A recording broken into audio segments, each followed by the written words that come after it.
मेरे भारत के बहुजन समाज के सम्मानित साथियों, एक गीत आपके बीच में जा रही है जो आज पूरा भारत देश शर्मसार है। और क्यों शर्मसार है?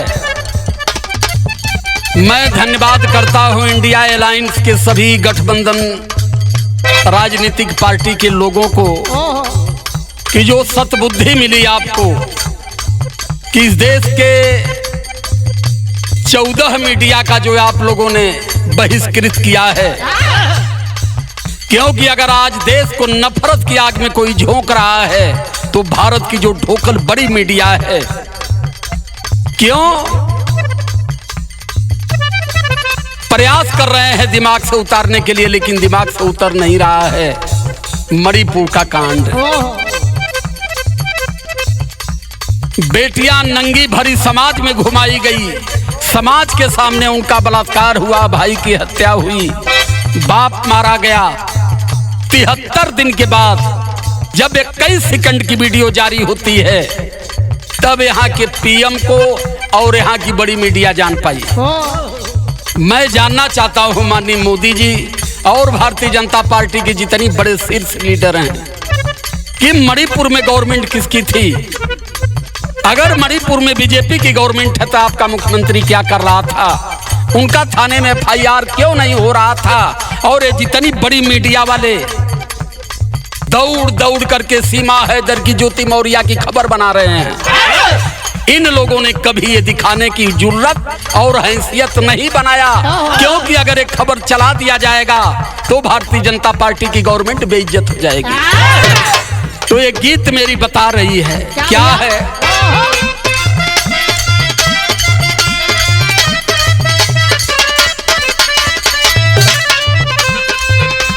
मणिपुर की करुण कहानी, अरे मणिपुर की करुण कहानी मानो आज भी जिंदाबाद।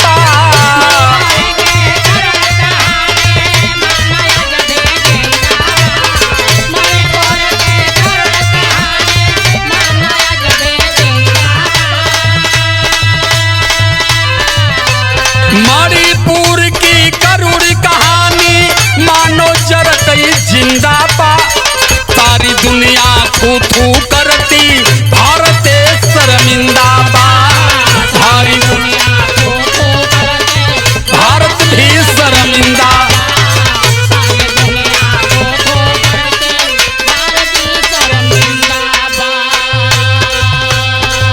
भारत में समानता की दुहाई देने वाले भारतीय जनता पार्टी के लोगों के बीच सवाल जा रहा है और अपने भारत के 85 मूल निवासी समाज के लोगों को आगाह कर रहा हूं। अब से सतर्क नहीं हुए तो फिर अब कभी सतर्क नहीं हो पाओगे। कोई हस्र होगा आपका भी जो हस्र मणिपुर का हुआ है।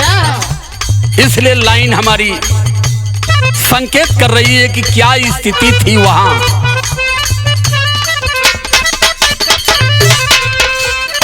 बूढ़े बच्चे नारी बिलखे जातवाद की ज्वाला में।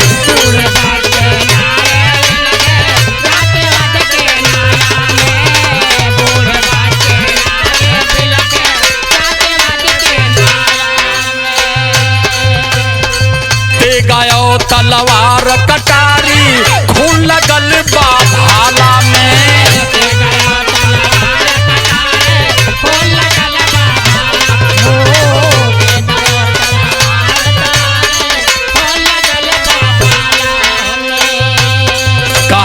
भारत की शिद्दत और तहजीब, मानव का मानव दुश्मन आखिर क्यों बना? ये कारण कहां से पैदा हुआ? और मैं पूछना चाहता हूं अन्य भक्तों से और जो मंदिर में बैठे ही रसमलाई घोट रहे हैं उनसे और उनकी देवी देवताओं से कि जिस देश में 33 करोड़ देवी देवता हो, जो देश के लोग ये कहे जाते हो कि ये भगवान की धरती से आए हैं, ये भगवान की धरती के लोग हैं। देवताओं ने पसंद किया तो भारत की धरती को, अगर देवताओं की धरती है भारत तो इंसान यहाँ शैतान क्यों बनता जा रहा है? क्या सिखा रहे हो आप लोग? ते गयो तलवार कटारी खून लगल बा भाला में।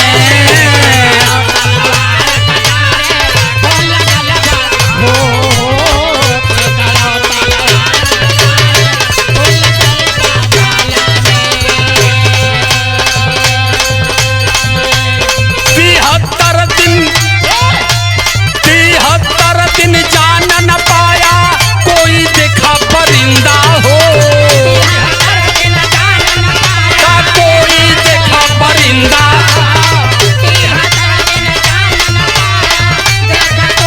परिंदा सारी दुनिया थू थू करती, भारत बा शर्मिंदा हो।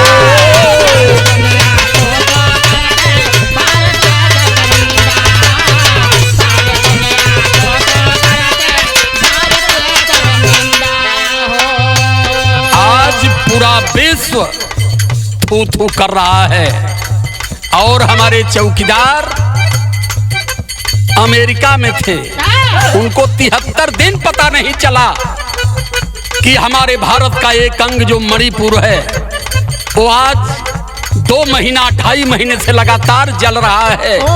वृद्ध मारे जा रहे हैं, बेटियां मारी जा रही हैं, गरीब मारे जा रहे हैं और लोगों का घर जलाया जा रहा है। पुलिस कहीं कोई कार्रवाई नहीं कर रही है, उनकी कहीं कोई सुनवाई नहीं है, पीएम महोदय को पता नहीं। और जो अंधभक्त गधे हैं वो कह रहे हैं कि ऐसा कोई प्रधानमंत्री हुआ ही नहीं। मैं तो तथागत से अपील करता हूं कि भारत को बचाना है तो फिर दोबारा ऐसे प्रधानमंत्री भारत से मर मिला तो ठीक हो। ऐसे लोगों को सत्ता की जरूरत नहीं है। लाइन हमारी बता रही है क्या है? आदमखोर की भीड़ इकट्ठा टूट पड़ी 2 नारी पर।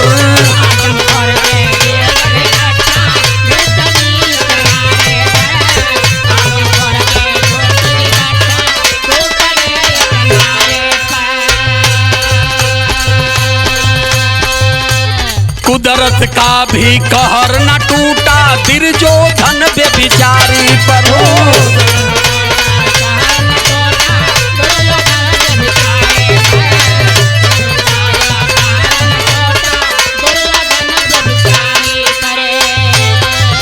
अरे इज्जत से खिलवाड़ किए हैं, इज्जत से खिलवाड़ किए हैं, घर घर होती निंदा हो। निंदा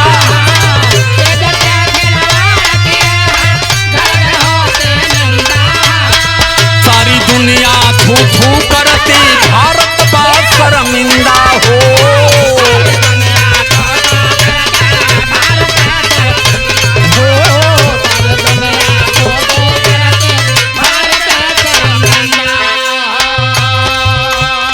तिहत्तर दिन तक मणिपुर जलता रहा। 73वें दिन 21 सेकंड की वीडियो जब निकली तब भारत के लोग जाने कि मणिपुर में क्या हो रहा है। और जो 21 सेकंड की वीडियो थी, सरेआम पूरा भारत देखा कि 2 बेटियों को नंगापुरी भीड़ करके घिसिरा कर ले गई और पुलिस कस्टडी से उतार करके उसके भाई और बाप की हत्या कर दी गई। 73 दिन बीता, 74 दिन बीता, 75वें दिन पीएम जी मुंह खोले थोड़ा सा, जैसे जना की चिम्मच से में दूध ना हो बदे खोलना। बोलने की हैसियत नहीं हुई कि एक बार फोन करके पूछ ले मणिपुर के मुख्यमंत्री से कि ऐसा क्यों हुआ। इतनी बोलने की हैसियत नहीं है। आई गदावा कहत हुआ कि ये सस्बी हमारी, अगर ऐसा ये सस्बी हो तब बल्कि भारत में ऐसा ने सस्बी न हो तब वो ठीक है। लाइन है,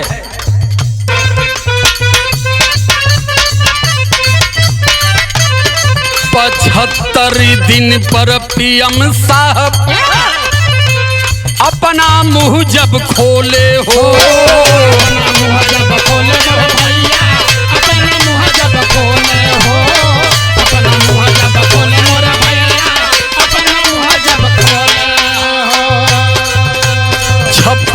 बीच का सीना वाला लाल शर्म से डोले हो, लाल शर्म से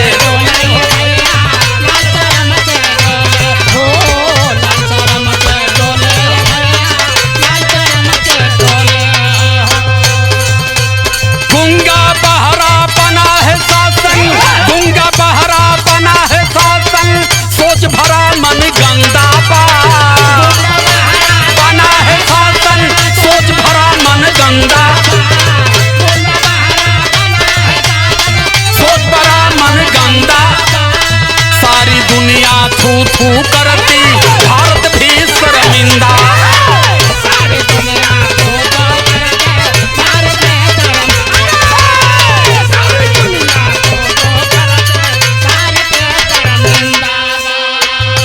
इतना ना ये बेशर्मवन के लाज ना है, एक ठे नारा निकलने रहा बेटी बचाओ बेटी पढ़ाओ। लेकिन माननी चौकीदार साहेब कहला कि भाई बहनों बेटी बचाओ और बेटी पटाओ, कुल बात कहत हम। लेकिन भैया तुमके इतना तोने उनके गुंगा बहिरा बना दिले कि न समझे के क्षमता हो, न बोले के क्षमता हो, न समझावे के क्षमता, सब कुछ इन लोगों ने खत्म कर दिया। बेटी बचाओ बेटी पढ़ाओ, मुंह में इनके नारा बा, मुंह में इनके नारा भैया, मुंह में इनके मुंह में इनके नारा भैया, मुंह में इनके नारा। बेशर्मी की चादर ओढ़े मन में खड़ा बेचारा हो, मन में खड़ा बेचारा भैया, मन में खड़ा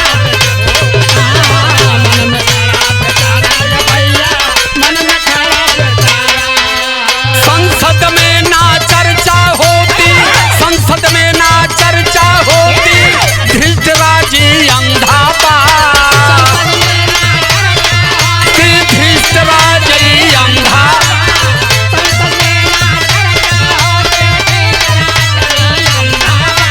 सारी दुनिया थू थू करती, भारत भी शर्मिंदा।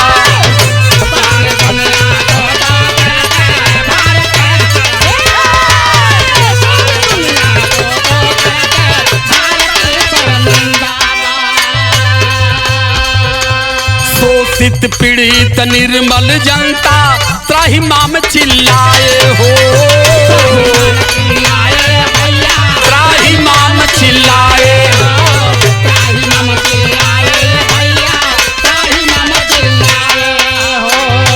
वोट बैंक की राजनीति, वोट बैंक की राजनीति, चौकीदार को भाए हो,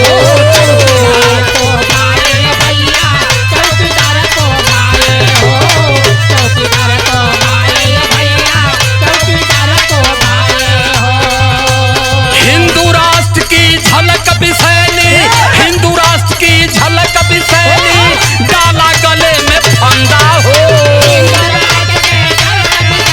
डाला गले में फंदा, झलक विरोधी डाला गले में, सारी दुनिया थू थू करती, भारत भी शर्मिंदा हो।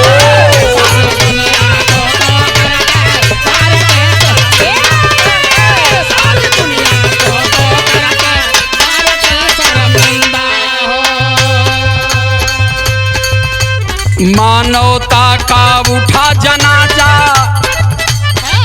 लोकतंत्र बिलखता है, मानवता समानता और समता का नामो निशान इन लोगों ने अपनी राज सत्ता में 9 वर्षों में खत्म कर दिया है। अगर देश में अमन चाहते हैं, देश में शांति चाहते हैं, देश में विकास चाहते हैं, देश में आम जनमानस का सम्मान चाहते हैं, तो किसी भी हालत में भारतीय जनता पार्टी को सत्ता मुक्त करना पड़ेगा।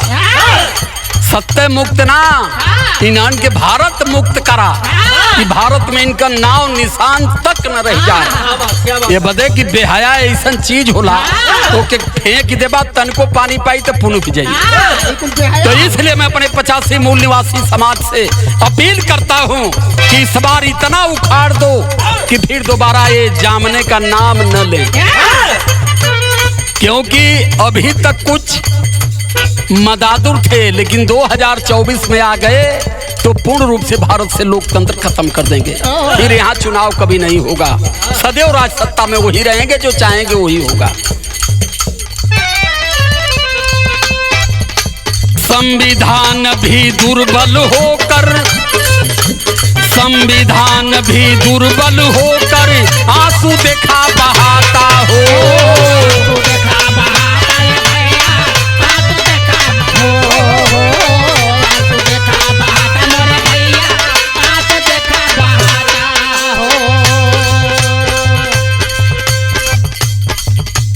अच्छा दिनवा कही आई, अच्छा दिनवा कही आई, पूछत बात बंदा हो,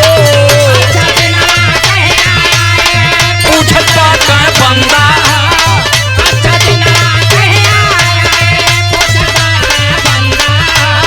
सारी दुनिया थू थू करती, भारत भी शर्मिंदा हो।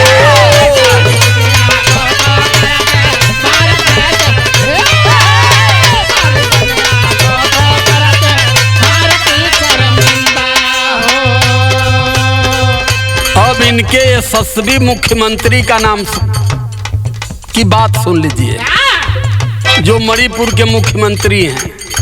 मने बेशर्मी का एकदम इन लोगों ने धुर्रा तोड़ दिया।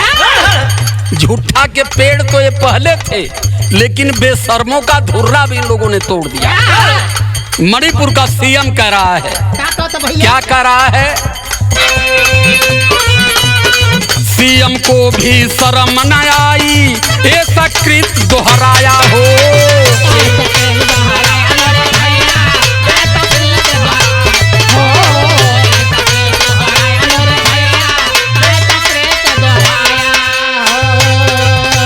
किया रिपोर्ट ना दर्ज दरोगा, बात को दोहराया हो।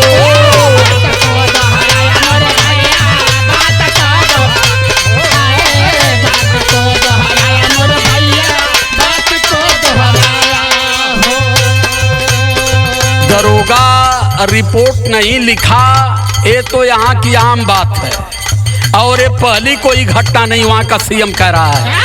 ये पहली कोई घटना है, इसके पहले भी कई घटनाएं हुई हैं। तो तुम क्या वहाँ घास छील रहे हो बैठ के? वहाँ घटना कराने के लिए सीएम बने हो? नहीं समझ रहा है मणिपुर, नहीं समझ रहा है तो कुर्सी से प्रत्याग कर दो। ये कुर्सी तुम्हारे बाप की नहीं है। जिस जनता ने जिस उम्मीद से वोट देकर के सीएम बनाया था, इसलिए बनाया था कि हमारा सम्मान करेंगे, हमारी हिफाजत करेंगे। और बेशर्मों की तरह कह रहे हो कि ऐसी घटनाएं तो मणिपुर में होती रहती हैं। दरोगा कितनी FIR लिखे, किया रिपोर्ट ना दर्ज दरोगा, लानत ऐसे थाने पर किया, लानत ऐसे थाने पर।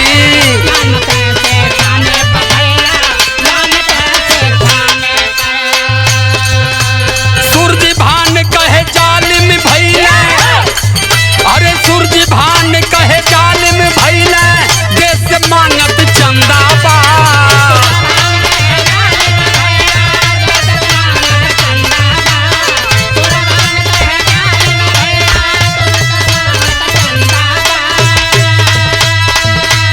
तो सब ये राम के भक्त बने, राम के नाम पर भी ये सब करोड़ों का चंदा खा गए। तो मैं इसीलिए बार बार अपने समाज के लोगों को समझा रहा हूँ कि राम भगवान ब्रह्मा विष्णु महेश से अगर दूरी नहीं बनाए तो जो कमाते हो ये चंदा लेकर के तुमको भिखारी स्वयं बना देंगे।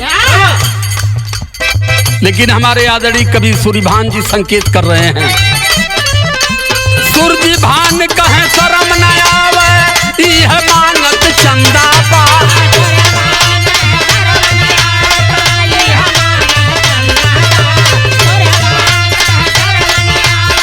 यह मांगत चंदा, सारी